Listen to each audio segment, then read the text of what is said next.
Bismillahirrahmanirrahim. Assalamualaikum warahmatullahi wabarakatuh.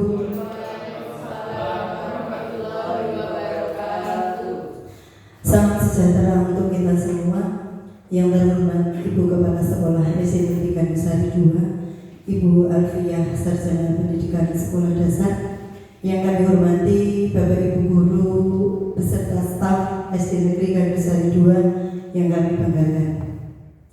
Puji syukur alhamdulillahirabbil alamin, senantiasa kita panjatkan kehadirat Allah Subhanahu wa taala yang telah memberikan banyak nikmat kepada kita, baik nikmat lahir maupun nikmat batin, sehingga pada kesempatan pagi siang hari ini kita masih diberikan kesehatan, keselamatan dan kekuatan sehingga dapat mengikuti kegiatan diseminasi budaya positif, dan dengan harapan semoga nanti budaya positif ini akan kita terapkan di sekolah kita tercinta ini.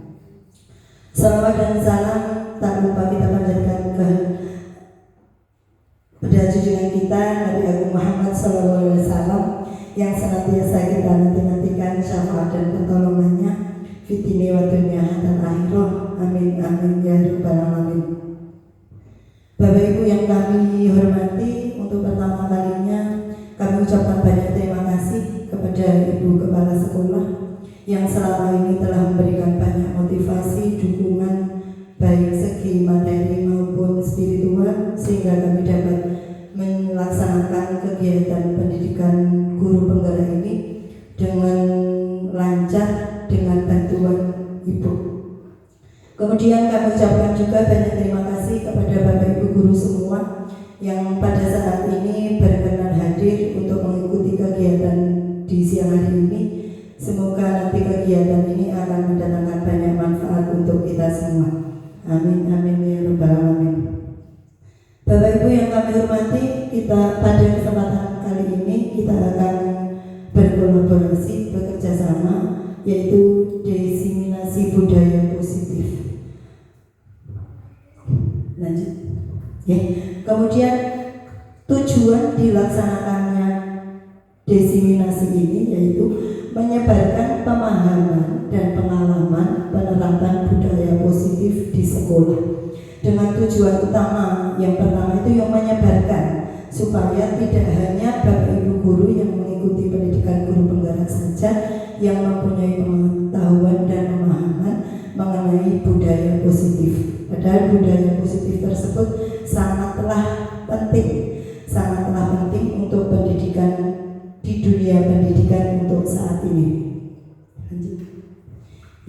Kemudian nanti dalam kegiatan pada siang hari ini kita nanti akan belajar bersama, saling berkolaborasi, kemudian saling mendukung demi kemajuan sekolah kita bersama dengan terwujudnya budaya positif terlebih dahulu, karena secara tidak sadar ternyata budaya positif itu ternyata sudah setiap hari kita laksanakan. Dari budaya positif 5S, sapa, senyum, salam, sopan santun, itu termasuk salah satu dari wujud budaya positif yang sudah kita terapkan. Kemudian ada kegiatan banyak lagi, pembiasaan dan lain-lain, itu juga termasuk budaya positif yang setiap hari kita laksanakan. Kemudian konsep utama dalam modul budaya positif itu ada 7. Yang pertama, perubahan paradigma belajar. Kemudian yang kedua, disiplin positif. Yang ketiga, motivasi perilaku manusia. Yang keempat, kebutuhan dasar manusia. Yang kelima, posisi kontrol restitusi. Yang keenam, keyakinan kelas. Yang ketujuh, segitiga restitusi. Dan nanti pada siang hari ini kita akan belajar bersama mengenai 7 elemen tersebut. Nanti setelah kegiatan ini kita akan mendapatkan pemahaman baru, pemahaman bersama, pemahaman bersama tentang budaya positif.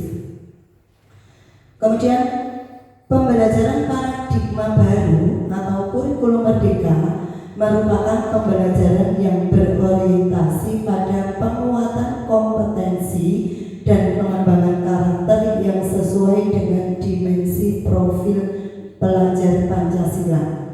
Kurikulum Merdeka memastikan bahwa praktik pembelajaran yang dilakukan di sekolah benar-benar berpusat pada siswa, yang mana setiap siswa dipastikan melakukan kegiatan belajar yang sesuai dengan kebutuhan dan tahap perkembangannya.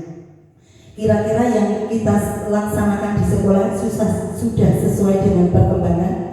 Yang masuk kategori perkembangan pertama, misalnya kelas 1 juga sudah berusaha, Ibu, sudah berusaha melaksanakan pembelajaran sesuai dengan kebutuhan murid.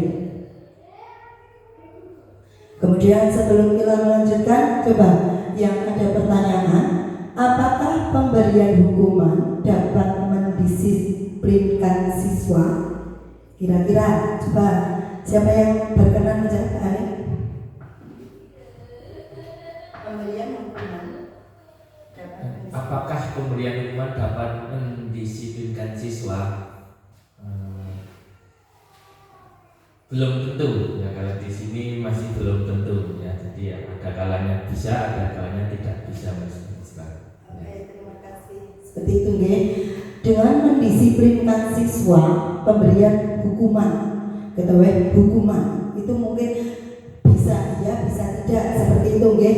Karena apa? Yang namanya hukuman itu ada dampaknya, ada dampak yang berkelanjutan, ada juga yang langsung berdampak, nggih. Terima kasih Pak Alim.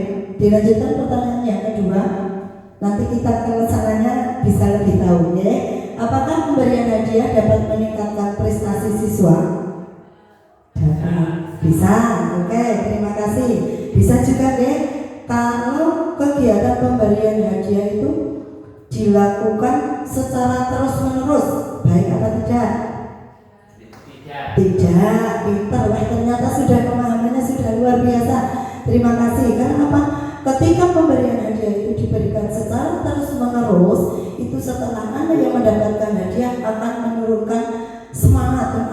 Aku kan sudah dapat hadiahnya, besok menggantian misalnya seperti itu. Maka secara terus dan tidak secara keseluruhan, maka itu juga tidak baik. Itu yang ketiga. Apakah guru harus mampu memberikan solusi kepada siswa? Ya, jelas ya. Solusi, apalagi kita di lingkungan sekolah dasar, anak-anak itu berbeda dengan jenjang di atas kita, SMP, SMA, dan SMK. Ternyata untuk keseharian dan pola solusi juga sudah berbeda. Jelas di kita untuk disiplin positif, kalau di lingkungan kita misalnya salah kostum, biasanya apakah anak langsung pulang ganti? Tidak, mesti malah yang salah gurunya ngayang-ngayangi biasanya deh, biar tidak merasa takut, terus tetap mau masuk. Karena di sekolah SMK ternyata tidak seperti itu. Memang disiplin itu sudah benar-benar dilaksanakan secara nyata, ya. Terus kemudian guru berperan menjadi seorang teman bagi siswa. Benar apa salah? Benar, ya. Benar, ya. Karena apa? Jelas lagi kita itu guru SD. Nah, terlalu garang, anak-anak akan merasa takut. Maka kita memposisikan diri sebagai teman agar anak-anak juga akan merasa nyaman. Merasa nyaman untuk apa?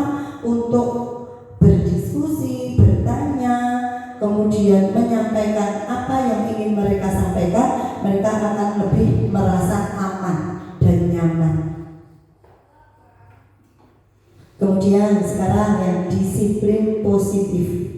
Kebanyakan orang akan menghubungkan kata disiplin dengan tata tertib, teratur, dan kepatuhan pada peraturan. Itu awal paradigma kita seperti itu, nggih. Saya juga seperti disiplin itu kudunya taat aturan, manut karo peraturan. Itu awalnya. Kata disiplin juga sering dihubungkan dengan hukuman. Padahal itu sungguh berbeda. Karena belajar tentang disiplin positif tidak harus dengan memberi hukuman.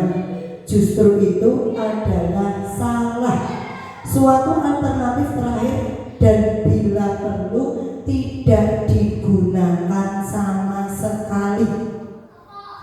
Kemudian tujuan dari disiplin positif adalah menanamkan motivasi yang ketiga pada murid-murid kita, yaitu menjadi orang yang mereka inginkan dan menghargai diri sendiri dengan nilai-nilai yang mereka percaya. Disiplin itu ternyata belajar dari yang mereka tidak bisa. Oh, saya harus seperti itu. Kemudian dia mau melakukan itu, berarti disiplin itu proses untuk menuju ke arah yang lebih baik, lebih bisa menghargai diri sendiri. Oh, ternyata aku itu sudah bisa dikatakan disiplin jika saya satu bisa datang tepat waktu, tapi tidak dipaksa. Kamu harus datang tepat waktu biar kamu itu dikategorikan disiplin. Itu tidak, itu menimbulkan ketidaknyamanan juga kalau kata-kata seperti itu. Tapi ketika motivasi itu datang dengan sendirinya, harus disiplin itu dari yang tidak bisa melakukan sesuatu menjadi bisa. Itu jika artikan disiplin, maka dengan pola berpikir maka meyakini, oh jika saya datang tepat waktu, saya bisa dikatakan disiplin. Kemudian sebagai pendidik, tujuan kita adalah menciptakan anak-anak yang memiliki disiplin diri, sehingga mereka bisa berperilaku dengan mengacu pada nilai-nilai kebajikan universal dan memiliki motivasi intrinsik bukan ekstrinsik. Nilai-nilai kebajikan universal itu nilai-nilai kebajikan yang dapat diterima oleh seluruh kalangan, tidak harus memandang ras, agama, suku dan yang lain. Itu nilai-nilai kebajikan universal. Kemudian ketika seorang murid atau anak didik kita itu memiliki motivasi intrinsik, maka sebagai pendidik akan lebih mudah mengarahkan dan memberikan pemahaman. Karena apa? Murid kita sudah merasa dulu di dalam motivasi tersebut, sudah merasa, oh saya nilainya saya harus seperti ini biar saya bisa lebih baik. Adapun yang ekstrinsik nanti di lingkungan itu, kita tetap harus lebih bekerja keras untuk menciptakan disiplin positif karena menekankan pada nilai motivasi ekstrinsik. Kemudian motivasi perilaku manusia.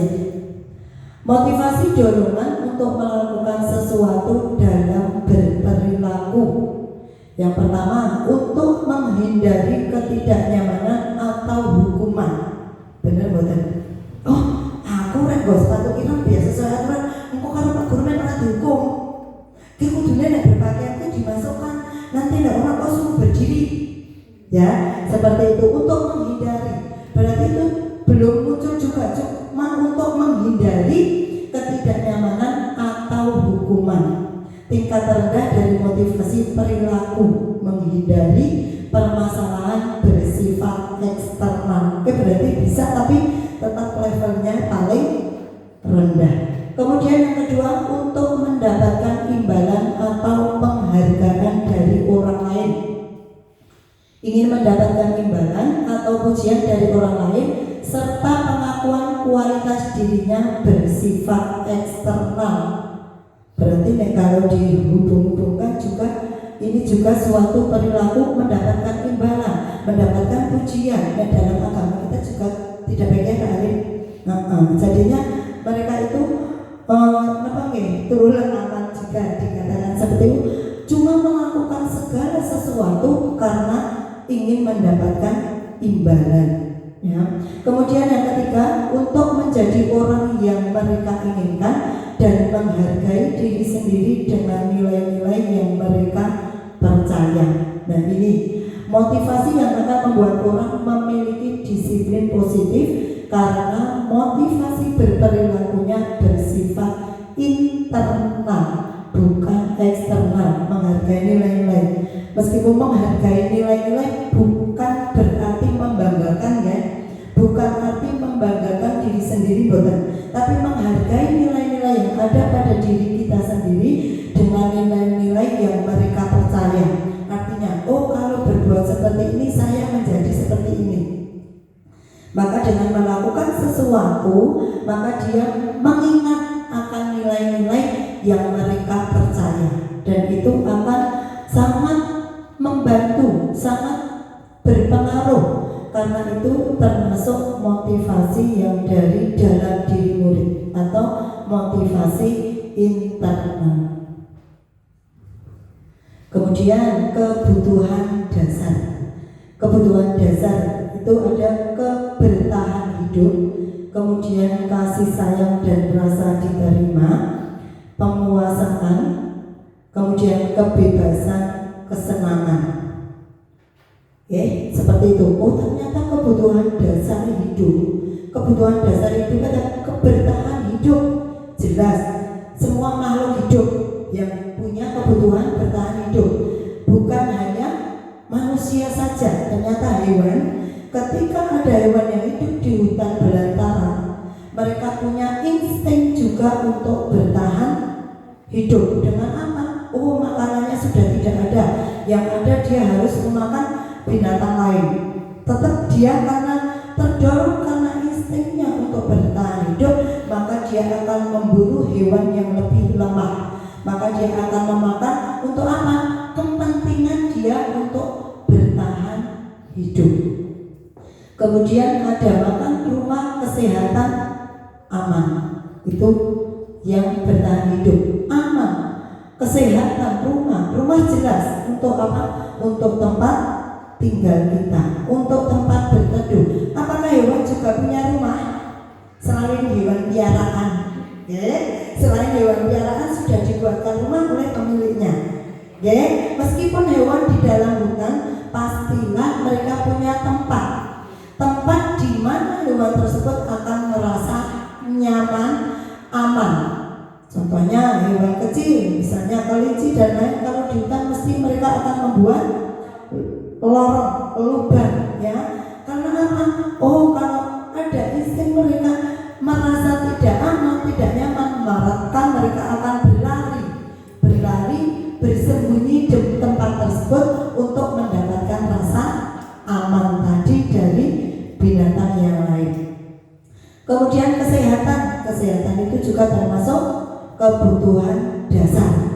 Karena apa?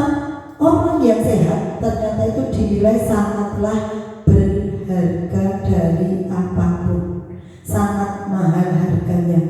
Coba kita tengok orang yang berada di rumah sakit, kalau dijanjikan jenengan Pak langsung bayar 5 juta, langsung sehat dapat pulih misalnya, seperti mereka pasti akan memilih dengan membayar. Padahal tidak ada yang menjual kesehatan. Maka itu menghargai kesehatan adalah cara juga kita untuk menghargai diri sendiri. Kemudian rasa aman sudah, kemudian kasih sayang dan rasa diterima. Jelas, semua makhluk hidup mempunyai rasa kasih sayang. Baik tanaman pun juga membutuhkan kasih sayang dari yang lainnya.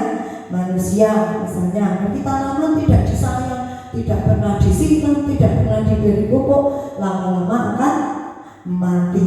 Itu kasih sayang kita peroleh dari orang lain. Tanaman juga dari yang menanam. Kemudian rasa diterima itu ternyata juga sebuah kebutuhan dasar.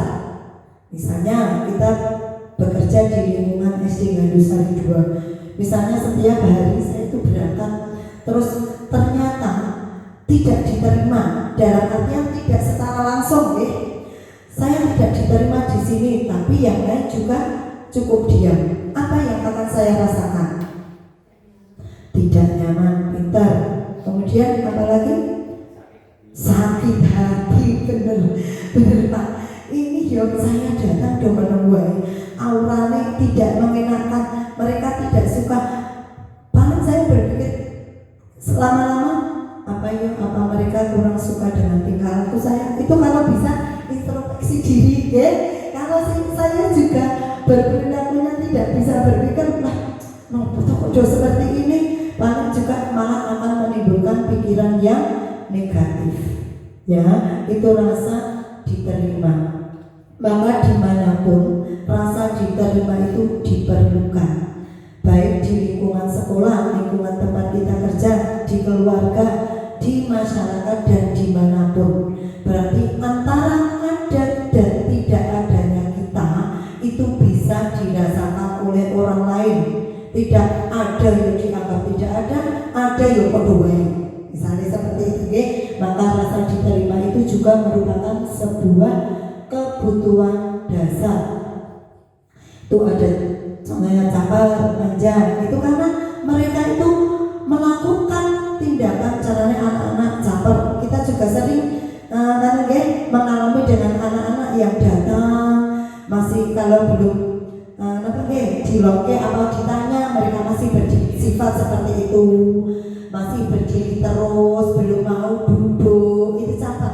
Karena mereka merasa membutuhkan perhatian.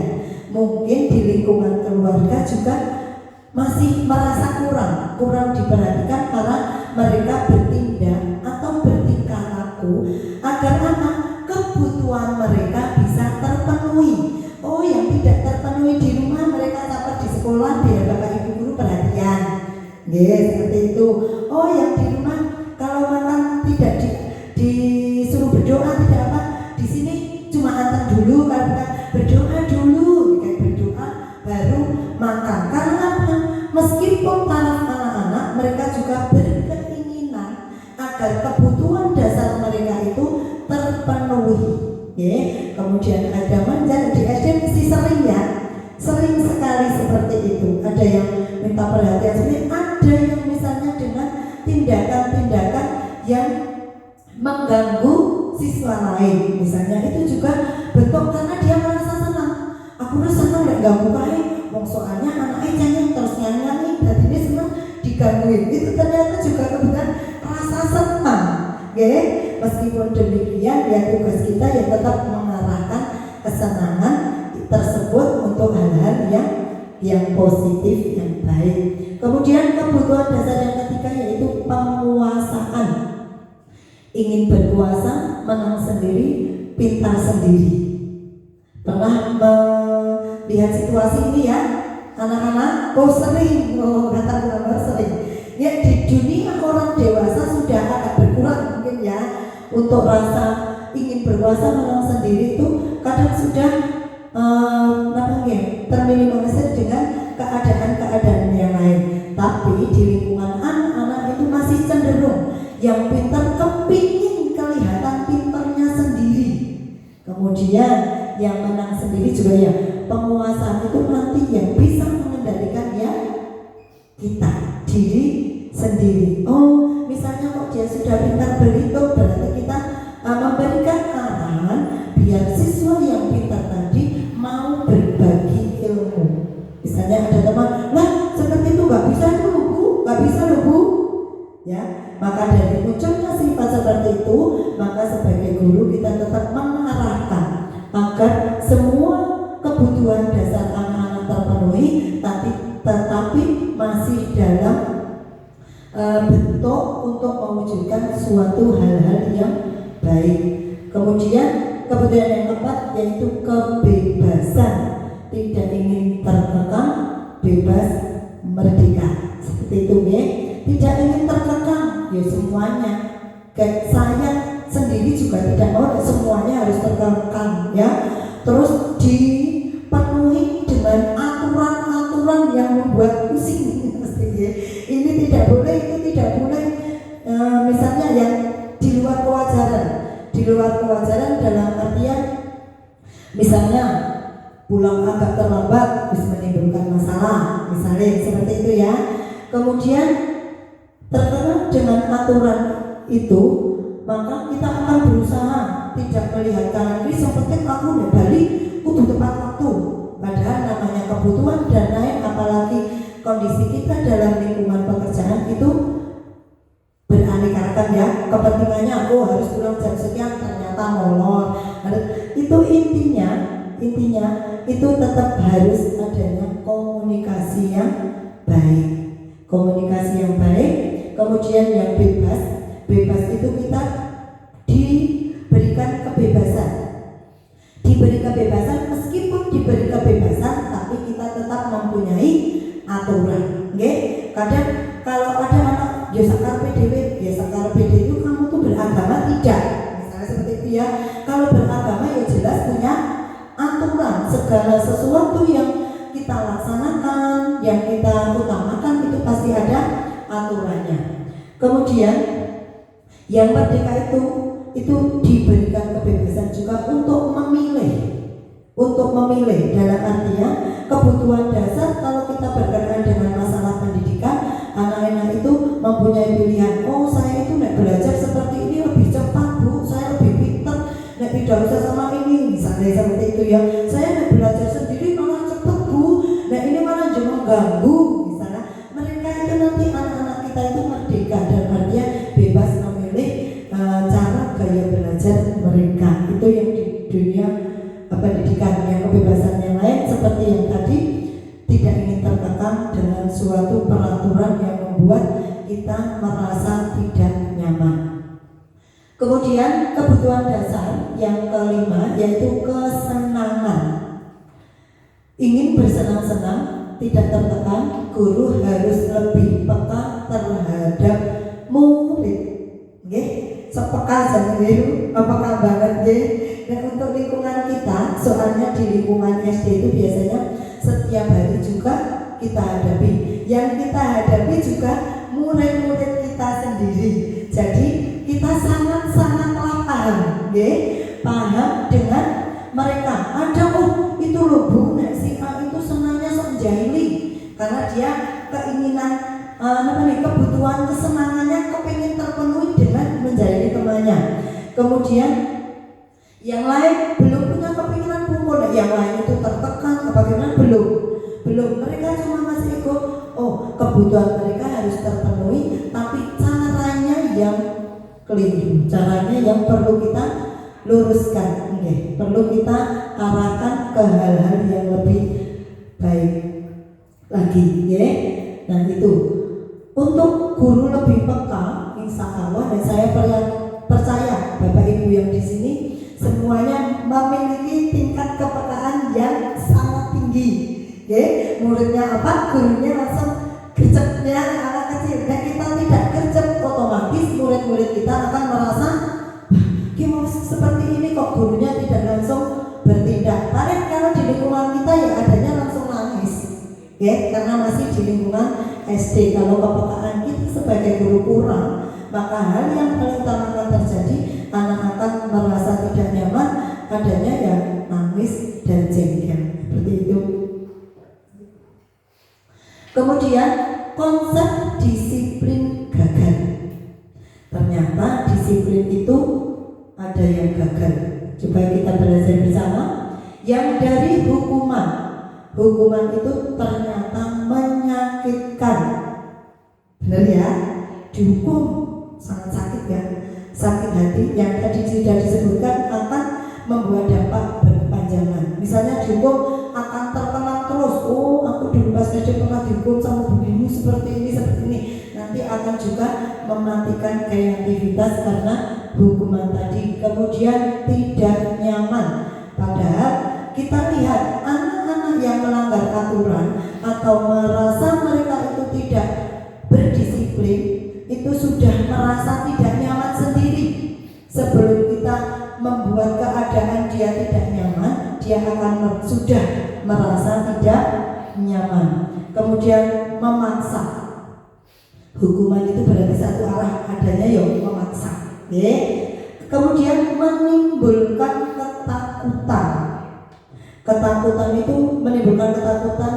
Misalnya salah seragam, terus suruh kembali di rumah, tanya ibunya sudah berangkat kerja dan yang lain, mungkin ya itu akan merasa menimbulkan ketakutan yang luar biasa. Itu kalau anak-anak yang sudah biasa, mungkin mereka akan mengutarakan pendapatnya. Bu, ibu saya itu kalau jam segini sudah pulang, kalau saya pulang nanti nggak tahu seragamnya di mana. Kalau mereka sudah berani mengutarakan pendapat. Misalnya pun tidak, paling kalau memang aturan sudah harus, kemudian pelan-pelan di rumah juga nangis, terus nggak berangkat. Nah, nanti itu akan berdampak, akan menimbulkan ketakutan yang berlebihan. Kemudian menyembunyikan kesalahan. Karena adanya hukuman tadi, maka anak-anak itu berpikir, aku takutnya aja ngaku, kok malah dihukum, menungguai, ya. Karena mereka cuma mau menghindari hukuman, maka mereka akan berperilaku menyembunyikan kesalahan yang sudah mereka lakukan. Mereka akan bersikap seperti itu apa? Karena ada dorongan di lingkungan, ya. Di lingkungan dari luar, bukan dorongan eksternalnya tadi itu menuntut kalau dia melakukan seperti ini maka dia akan mendapatkan hukuman. Maka dari itu mereka anak-anak akan berperilaku menyembunyikan kesalahan untuk menghindari suatu hukuman. Kemudian rendah diri, mode paksaan, merasa rendah diri. Yang sering-sering mendapatkan hukuman maka mereka akan merasa rendah diri. Nah, di lingkungan kita agak jarang ya merasa rendah diri. Anak-anak itu sudah melanggar hukuman ya kadang masih aja seperti itu di lingkungan SD. Tapi ternyata setelah saya di SMK dan SMA itu lingkungannya sudah jauh berbeda. Kalau mereka sudah sudah lebih tegas lagi. Di lingkungan SD atau rendah diri, salah kostum aja dihampiri, nggak apa-apa, yang penting masuk, nggak usah pulang, malah itu tidak usah pulang, gitu. Karena apa? Dari masa rendah diri ini nanti juga berakibat yang panjang sekali. Mereka merasa rendah diri, kemudian selama perjalanan hidup itu panjang ya. Mereka itu akan selalu mengingat, oh saya pernah tuh jadi disuruh apa? Rendah diri, malu disuruh apa? Ada rasa takut, nggak berani. Disuruh maju lagi, nggak berani. Seperti itu karena pernah merasakan ketika melakukan suatu mendapat hukuman menjadi malu, kemudian dia merasa tertekan, malu dengan lingkungan, maka itu akan berefek panjang. Kemudian penghargaan yang tadi sudah ya, bisa tidak ya, seperti itu. Yang pemberian penghargaan itu tidak efektif karena menimbulkan rasa hanya ingin saya melakukan ini nanti biar saya mendapatkan ini, saya tuh ingin juga melakukan biar nanti saya mendapatkan penghargaan seperti apa yang diperoleh teman saya. Karena teman saya sudah mendapatkan, berarti saya meniru dia biar saya juga mendapatkan penghargaan atau imbalan. Kemudian dari penghargaan tersebut dapat merusak hubungan dengan teman. Ada satu murid yang setiap hari mendapatkan penghargaan, padahal satu kelas itu tidak cuma 1-2 murid, mesti lebih dari 15 murid misalnya, yang setiap hari mendapatkan penghargaan itu si A terus. Nanti lama-lama yang lain itu akan tidak termotivasi. Bilang sudah biasa si A itu yang mendapatkan penghargaan, jadi yang lain akan merasa hubungannya dengan yang mendapatkan penghargaan tidak baik, kemudian akan memotivasi diri, motivasinya akan berkurang. Karena apa? Merusak hubungan tadi dengan teman. Mereka punya keyakinan biasanya sekolah kami seperti itu. Kemudian yang penghargaan tadi akan menimbulkan sifat iri.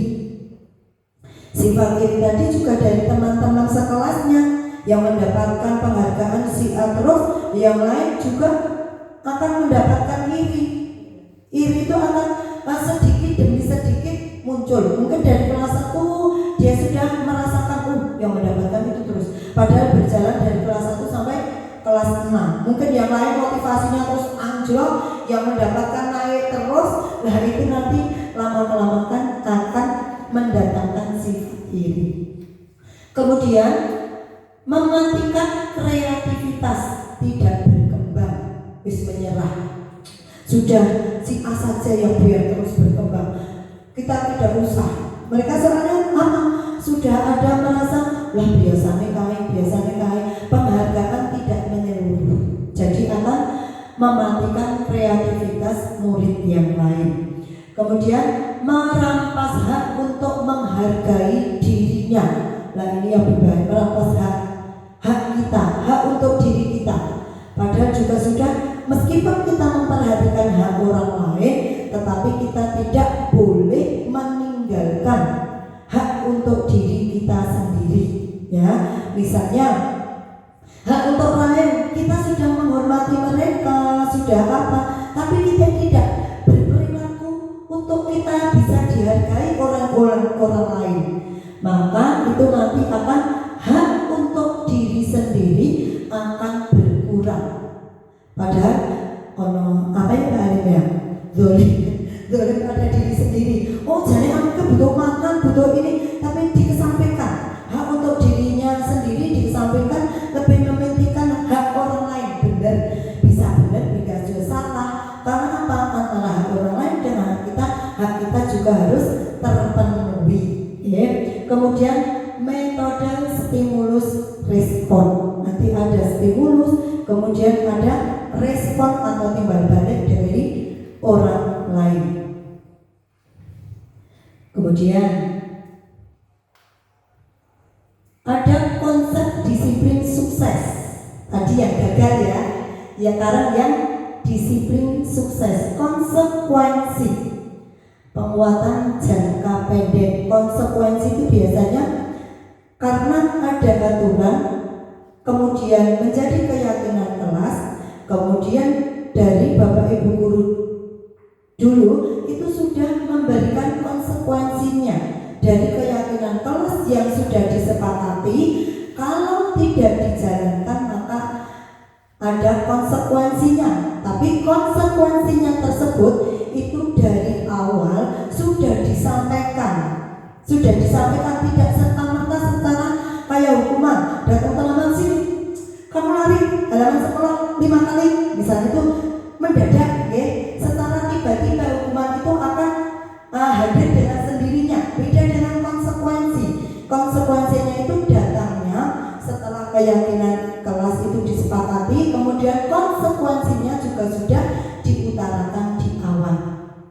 Ada penguatan jangka pendek, kemudian perlu monitor berkelanjutan konsekuensi.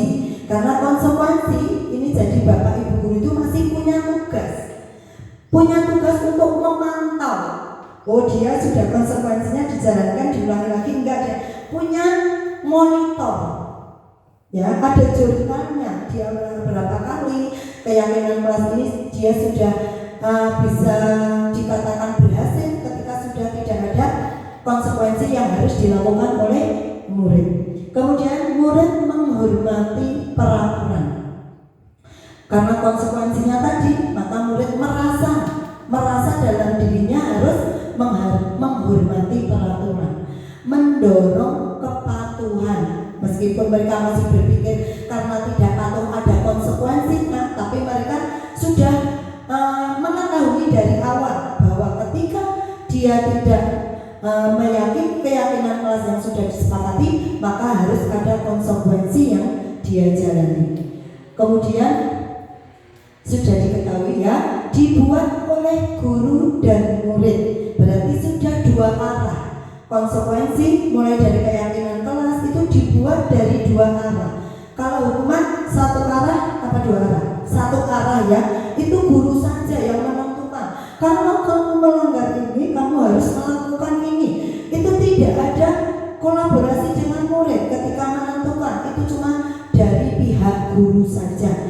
Kemudian mode stimulus respon tadi nanti akan membentuk konsekuensi setelah dipaparkan, diutarakan di depan, maka anak-anak akan memberikan respon. Ibu sepakat semua, baru akan menjadi keyakinan kelas. Kayaknya mengantuk, nyanyi dulu. Ngantuk, orang ya, sering ngantuk ya. Kita nyanyi profil pelajar Pancasila dulu, bareng ya. Ya, biar tidak ngantuk. Ya, sambil tepuk tangan boleh. Sudah biasa ya, sudah biasa melakukan. Ya, 1, 2, 3. Belajar Pancasila, beriman dan bertakwa pada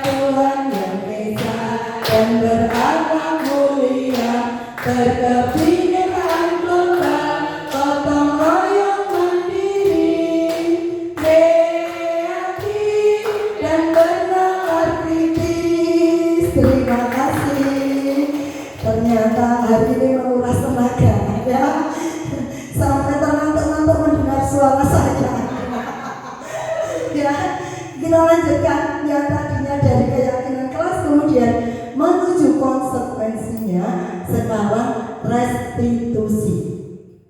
Restitusi adalah proses menciptakan kondisi bagi murid untuk memperbaiki kesalahan mereka sehingga mereka bisa kembali pada kelompok mereka dengan karakter yang lebih kuat. Itu menurut Gozen 2004 itu ya. Restitusi proses itu berarti suatu kegiatan, proses yang dilakukan untuk menciptakan kondisi bagi murid.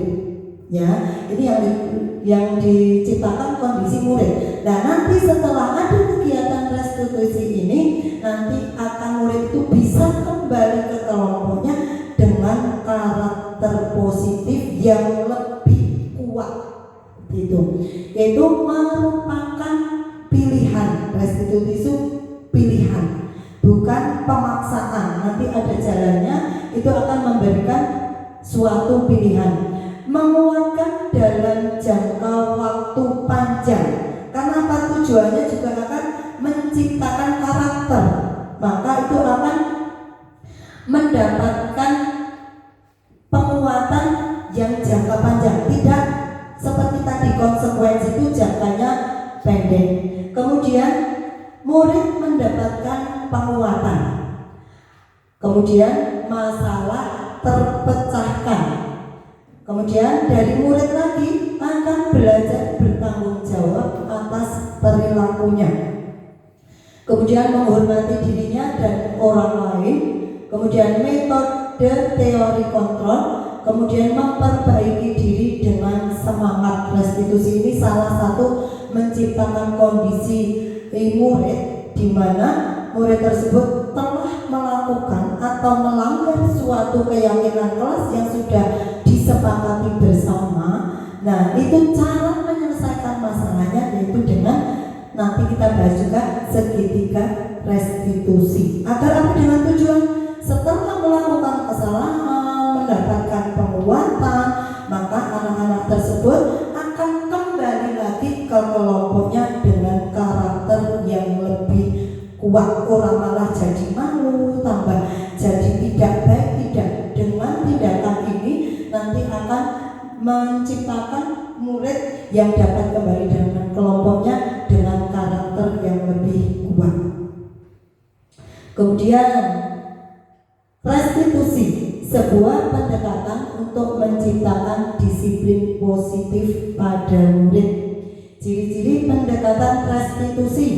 Yang pertama, restitusi bukan untuk menebus kesalahan, namun untuk belajar dari kesalahan. Nanti akan ada kasus di mana nanti menanyakan keyakinan, memberikan pilihan agar anak-anak itu bisa memilih dan memberikan konsekuensi itu dari diri murid sendiri, tidak dari pilihan bapak ibu guru.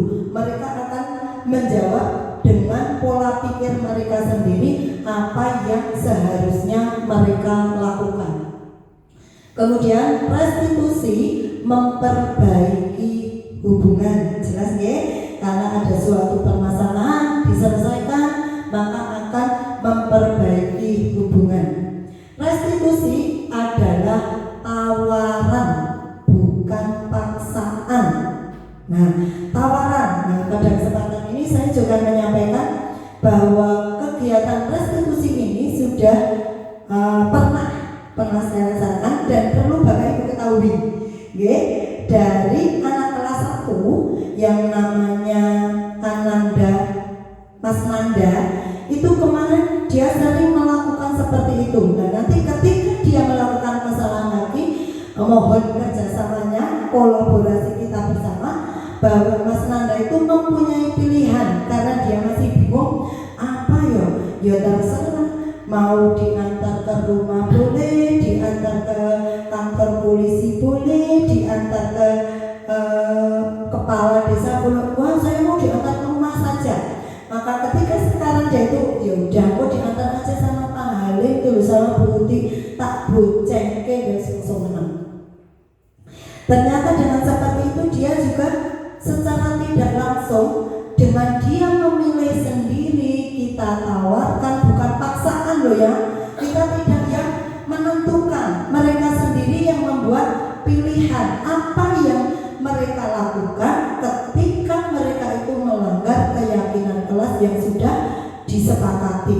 Maka akan muncul motivasi internal dari diri anak tersebut untuk tidak mengulangi lagi. Meskipun ya betul sulit Bu, ternyata kalau masih di tingkat SD, meskipun sudah diingatkan, kita perlu mengingatkan lagi tentang keyakinan yang sudah kita sepakati.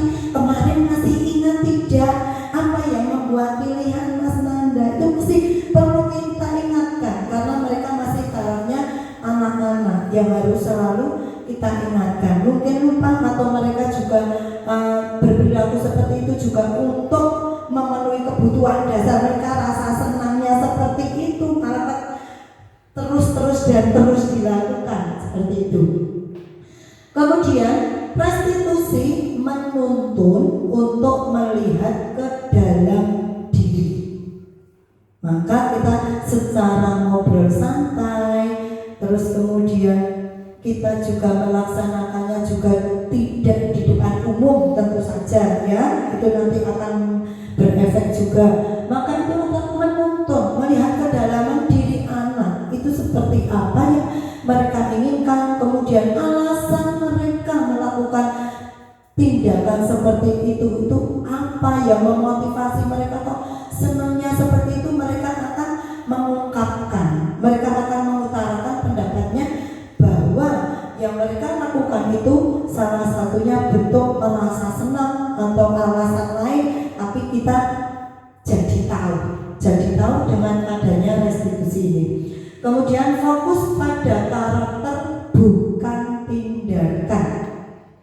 Karakter yang mau kita impikan, karakter yang sopan santun dan yang lain. Kemudian seperti kata-kata ajaib tadi juga dari restitusi ini akan menimbulkan tindakan positif.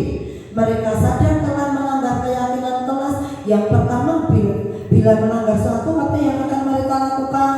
Kemudian mereka juga paham, oh salah saya ya harus minta maaf.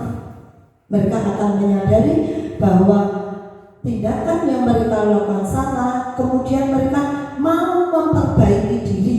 Yang pertama dengan minta maaf, kemudian yang kedua mereka memberikan penawaran tadi, jika nanti terulang lagi saya mau seperti ini, seperti itu ya. Kemudian menguatkan dan fokus pada solusi, bukan artinya pada waktu proses restitusi kamu tuh memang salah, tidak ya. Namanya juga restitusi itu bukan kayak hukuman. Kita itu memecahkan permasalahan dengan menitik beratkan pada karakter yang akan ditimbulkan oleh suatu tindakan tersebut.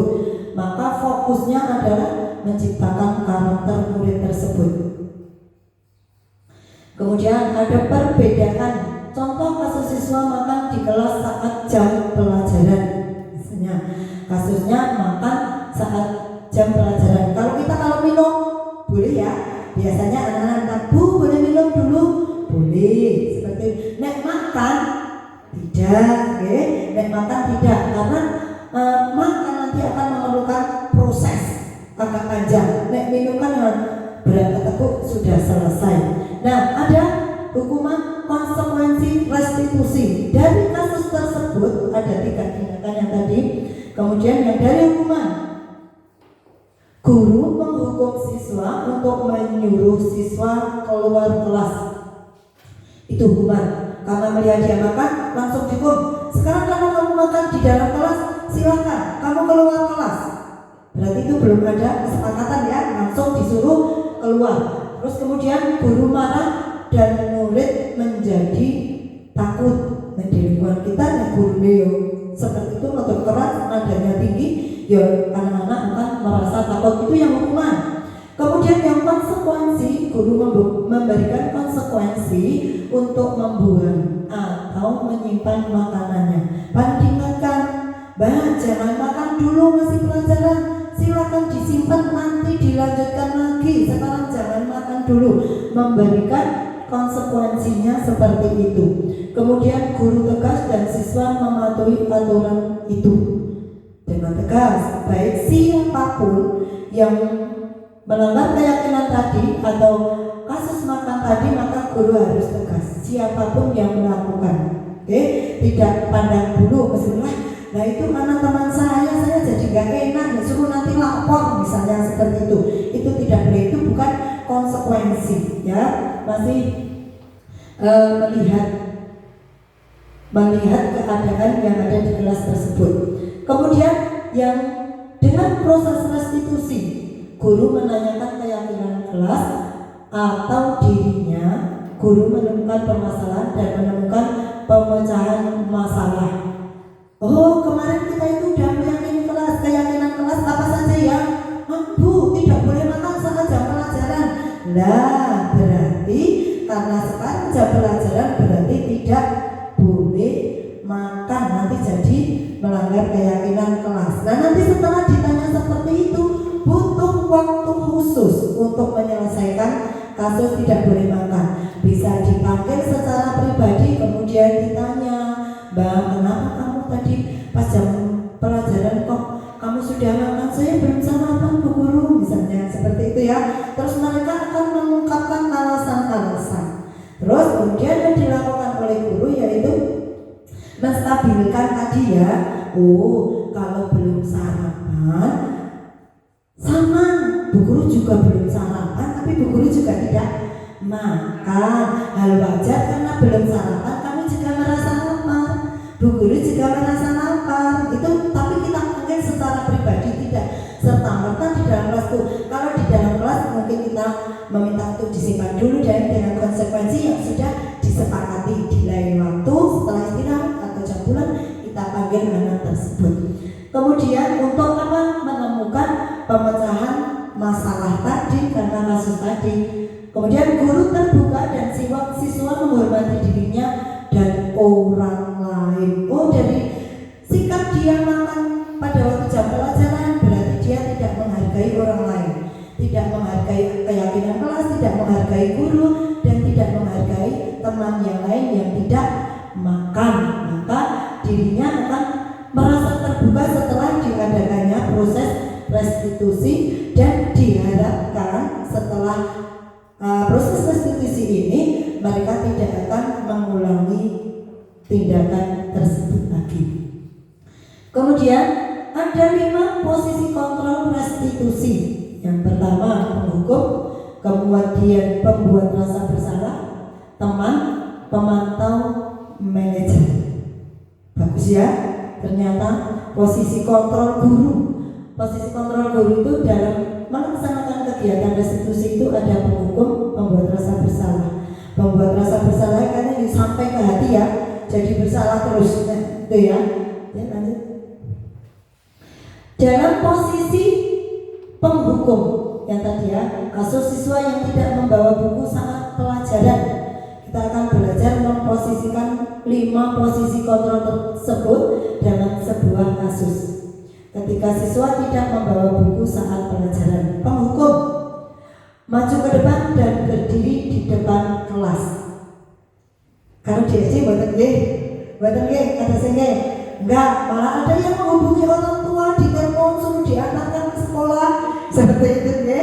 Itu ya di sekolah kita masih sekolah dasar ya, itu yang penghukum. Penghukum berarti secara spontanitas langsung suruh ke depan karena tidak bawa buku. Kemudian pembuat rasa bersalah dari kata-katanya saja. Ayolah nak, kenapa tidak bawa buku lagi? Nanti ibu yang repot untuk menilai tugas kamu. Apa kamu tidak kasihan sama ibu? Kemarin sudah nggak bawa buku lagi, sekarang tidak bawa buku lagi. Kok seperti itu, kok diulangi lagi? Misalnya dengan nada yang lebih lembut, lebih apa? Itu rasa kontrolnya membuat rasa bersalah. Tapi ini juga akan menimbulkan efek. Anak itu akan kira-kira teringat ya, teringat memori, apalagi anak-anak yang jangka waktunya panjang, merasa bersalah terus ya, maka juga tidak baik. Kemudian posisi kontrol sebagai teman, Ya sudah, nggak apa-apa kalau gitu. Besok jangan lupa lagi ya bukunya. Karena teman tidak mungkin membuat rasa bersalah, ya kan? Memposisikan diri sebagai teman. Ya kayak omongan kalau kancane ngoten kok. Dadi nek ayo wis lah, ora apa-apa Mbak, misalnya seperti itu. Kemudian pemantau itu ya memantau saja. Kamu sudah melanggar aturan, lalu apa yang kamu lakukan sebagai konsekuensinya? Tapi itu sekedar ngomong aja, tidak melakukan tindakan dan tidak melakukan tindakan berkelanjutan setelah dia memantau. Cuma kok dia hari ini tidak membawa buku, terus konsekuensinya apa? Cuma dia tanya jawab aja, itu memantau. Kemudian posisi kontrol sebagai manajer, apakah kamu tahu kesalahan kamu? Kemudian kira-kira bagaimana kamu akan memperbaiki kesalahan ini? Nah, manajer ini udah tingkatan yang paling tinggi dan paling yang bagus. Maksudnya kita tahu alasan mereka, kemudian kita tanya juga kalau sudah seperti ini kira-kira agar lebih baik, agar tidak mengulangi lagi, itu kamu akan berbuat seperti apa? Mereka itu akan berperang dengan perasaan dan pikiran mereka sendiri, hal-hal yang perlu mereka lakukan agar apa? Untuk memperbaiki kesalahan. Kalau berhubungan dengan teman ya pasti langsung saya akan minta maaf Bu, saya tidak akan mengulangi lagi Bu, seperti itu ya. Untuk posisi kontrol sebagai manajer ya. Terus mereka akan mengungkapkan dengan sendiri itu langkah-langkah apa yang akan mereka ambil ya. Mereka itu akan menentukan sendiri, bukan kita yang menentukan kamu harus minta maaf. Kemudian dia mendekati lagi apa yang harus dia lakukan, itu tidak. Mereka akan mengutarakan sendiri apa yang tindakan apa yang harus mereka lakukan. Oke. Kemudian ada keyakinan kelas. Biasanya yang dulu itu kita adanya peraturan kelas. Kira-kira peraturan sama keyakinan perbedaannya apa? Oke, peraturan lebih memaksa kita. Keyakinan kelas kesepakatan bersama, luar biasa, betul sekali jawabannya. Kalau peraturan kelas itu baru searah ya, tadi sudah disebutkan dari guru saja. Kalau keyakinan kelas sudah merupakan kolaborasi, ya, dua arah antara guru dan murid itu untuk menciptakan keyakinan kelas. Kemudian mengapa kita memiliki peraturan harus memakai helm saat mengendarai sepeda motor? Itu aturan. Nopo. Ngoten nggih, kenapa? Jawabannya untuk keselamatan. Itu aturan nggih. Kemudian mengapa kita memiliki peraturan harus mencuci tangan sebelum makan? Itu untuk kesehatan. Kemudian ini contoh keyakinan kelas. Contoh keyakinan kelas, guru dan siswa membuat keyakinan kelas secara bersama-sama. Berarti sudah ada kesepakatan. Misalnya disiplin waktu, makan saat istirahat, tertib membawa buku pelajaran, budayakan 5S, saling menjaga kebersihan dan keindahan kelas. Coba kita lihat kalimatnya. Oh, ternyata dalam keyakinan kelas tidak tertuang kata perintah ataupun larangan. Cuma kalimat yang positif saja. Kalimatnya positif. Disiplin waktu, kemudian makan saat istirahat. Tidak boleh, ada larangan ya, kalau tidak boleh makan. Itu kata-katanya makan saat istirahat. Seperti itu. Berarti nanti karena ada kesepakatan, murid pun juga sudah memahami mengapa keyakinan kelas tidak boleh makan saat jam pelajaran. Bahwa tidak ada kata-kata negatif ataupun larangan, yang ada kalimat positif. Bagaimana pembentukan keyakinan kelas? Kemudian tadi untuk menciptakan keyakinan kelas tadi itu lebih abstrak daripada peraturan, tidak ada larangan. Kemudian berupa pernyataan universal, ya. Kemudian dibuat dalam bentuk yang positif, buat sesuai keadaan kelas masing-masing, sedikit saja biar mudah diingat. Kemarin yang sekolah dasar sedikit saja, ya. Kamu makan saat istirahat, disiplin waktu, ya. Kemudian libatkan semua warga kelas dalam pembuatannya. Jadi nanti setelah diciptakannya suatu keyakinan kelas, diharapkan warga kelas tersebut khususnya itu akan mempunyai keyakinan dan pemahaman baru tindakan-tindakan apa yang harus mereka lakukan dan tindakan yang mereka tidak lakukan, seperti itu, agar apa? Keyakinan kelas tercipta, kemudian tercipta lingkungan yang kondusif. Kemudian segitiga restitusi tadi yang untuk menciptakan solusi untuk suatu permasalahan, menstabilkan identitas, melakukan hal yang terbaik yang bisa dilakukan, itu yang menstabilkan. Kemudian validasi tindakan yang salah, semua perilaku memiliki alasan, kita tanya alasannya, menanyakan keyakinan kelas tadi, kita semua memiliki motivasi internal. Dengan berarti kalau kamu melakukan ini berarti keyakinan kelas apa yang sudah kamu langgar. Misalnya saya tidak menghormati teman, terus kemudian nanti ditanya langkahnya untuk memperbaiki tindakan tersebut. Mereka akan mempunyai solusi yang tercipta dari motivasi internal murid tersebut. Nah, sekarang kita lihat penerapan segitiga restitusi untuk kasus 1. Mira tidak mengerjakan tugas. Selasa siang, Pak Andi tidak bisa mengajar pelajaran bahasa Indonesia di kelas 6 karena harus mengikuti rapat penting di kabupaten. Pak Andi pun memberikan tugas kepada siswa kelas 6 agar kelas tidak kosong. Namun, Mira tidak mengerjakan tugas tersebut. Ia malah tiduran di meja dan akhirnya justru tidur sungguhan. Akhirnya saat pengumpulan tugas, Mira tidak mengumpulkan. Keesokan harinya saat mengoreksi tugas, Pak Andi menemukan satu anak yang tidak mengerjakan tugas, yakni Mira. Padahal berdasarkan buku presensi hari itu Mira masuk sekolah. Saat istirahat, Pak Andi pun memanggil Mira untuk klarifikasi. Nah, sekarang contoh penerapannya.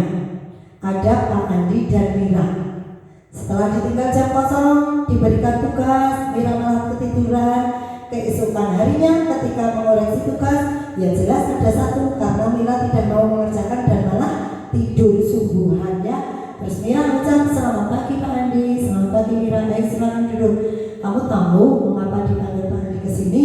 Ditanya dulu, tidak langsung serta-merta. "Mira, kamu kemarin tidak mengerjakan tugas ya?" Gitu ya. Pak Andi padahal sudah memberikan tugas. Ketika Pak Andi pergi, ternyata kamu tidak mengerjakan tugas ya. Ini hasilnya, pekerjaan kamu tidak ada. Tidak, prosesnya tidak langsung seperti itu. Dipanggil dulu secara baik-baik, terus kemudian kamu tahu menanyakan agar mereka apa? Mereka merasa menyadari bahwa apa ya kok dipanggil Pak Andi, terus ingatannya kembali, paling karena aku tidak mengerjakan tugas dari Pak Andi. Itu kemudian Pak Andi, ya benar, aku kemarin masuk kan? Iya Pak masuk, tetapi saya tidak mengumpulkan tugas. Terus kemudian Pak Andi untuk menstabilkan bilang apa? Mira, semua orang pernah melakukan kesalahan, termasuk Pak Andi. Namun setiap tindakan kita pasti ada alasannya. Kira-kira mengapa kamu tidak mengumpulkan tugas? Seperti itu ya. Biasanya kita memang kadang salah. Pak Guru juga pernah salah. Memang manusia tidak ada yang sempurna. Pak Guru juga beberapa salah. Misalnya seperti itu.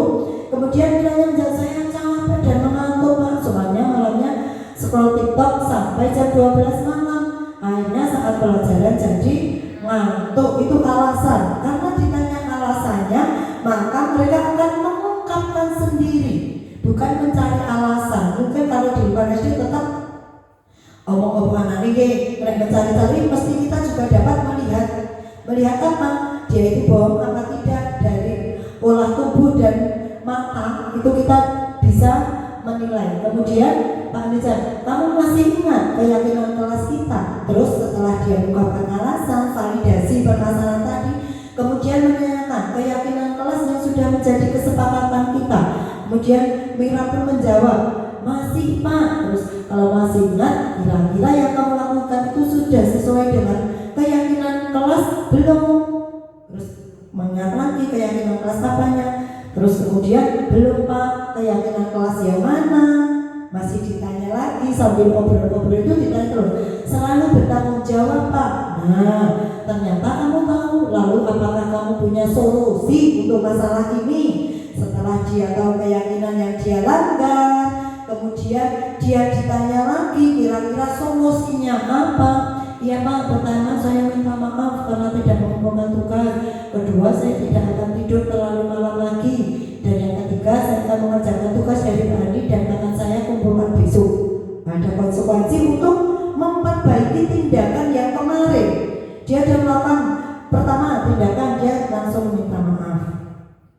Kemudian berjanji juga tidak akan tidur karena kemarin tidak mengerjakan karena tidur terlalu malam. Dia sudah berjanji untuk tidak tidur malam lagi. Kemudian untuk memperbaiki tugasnya, dia akan mengerjakan tugas dan akan dikumpulkan besok. Nah seperti itu nadanya itu juga kita melaksanakan proses restitusi tersebut dengan seperti teman. Kita berbicara, terus saling berkomunikasi dengan baik, tidak ada penekanan, tidak ada ancaman, maka anak akan merasa bahwa mereka telah melakukan kesalahan atau melanggar keyakinan dan mereka mau memperbaiki dengan tindakan berikutnya. Kemudian untuk standar nasional pendidikan, dalam penerapan program disiplin positif, hendaknya guru memiliki standar kepribadian, kemudian profesional dan sosial yang baik, di mana guru mampu berefleksi pada posisi kontrolnya. Saat ini bagaimana perjalanan dirinya sebagai seorang among untuk posisi manajer yang menuntun murid-murid menjadi insan yang mandiri, merdeka dan bertanggung jawab. Berarti tetap dimulai dari kita, ya, tetap dimulai dari guru dulu untuk membudayakan disiplin positif tersebut. Terima kasih. Kemudian sebelumnya mau refleksi ya tentang kegiatan hari ini. Saya minta pendapatnya salah satu Pak Yuda. Silakan Pak Yuda. Ya, terima kasih sekali pada Budi atas materinya, sangat bermanfaat sekali ya. Alhamdulillah, perasaan saya sangat senang setelah mendapatkan materi yang mungkin baru buat saya ya. Ini dari kedepannya saya akan mencoba mempraktekkan keyakinan kelas nanti di kelas saya sendiri. Kemudian nanti ketika ada anak yang melakukan kesalahan, mungkin saya akan mencoba mempraktekkan ketika restitusi yang sudah tadi disampaikan oleh Ibu T. Ya, harapannya kedepannya budaya positif ini bisa berlangsung di sekolah kita di SD Negeri Sari 2. Terima kasih. Terima kasih. Boleh tepuk tangan? Terima kasih. Alhamdulillah untuk kegiatan pada saat ini dapat berjalan dengan lancar dan semoga dengan budaya positif tersebut nanti akan tercipta lingkungan yang positif di lingkungan SD Negeri Gandusari 2. Amin. Ya, itu harapan kami. Untuk kegiatan ini tentunya banyak kekurangan dan khilafan dari awal sampai akhir. Saya pribadi mohon maaf yang setulus-tulusnya. Salam untuk selalu berjuang dan berkembang untuk menciptakan budaya positif di lingkungan kita.